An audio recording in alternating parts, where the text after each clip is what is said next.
kita melaksanakan kegiatan pendistribusian ya atau penyerahan mesin jahit elektronik ya serta mejanya kepada ibu-ibu ya ibu-ibu UMKM ya usaha mikro, kecil dan menengah ya. Untuk dari Bapak Kapolda untuk bisa diserahkan kepada ibu-ibu ya yang berprofesi sebagai penjahit UMKM ya agar bisa dimanfaatkan dengan sebaik-baiknya.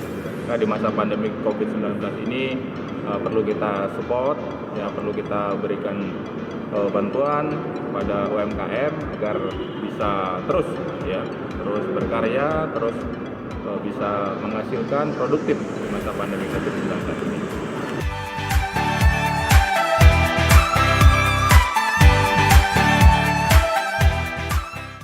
Alhamdulillah, kami berterima kasih kepada Bapak Kapolda Aceh dan kami juga berterima kasih kepada Bapak Kapolres Loksmawe yang telah memberikan bantuan berupa mesin jahit kepada kami.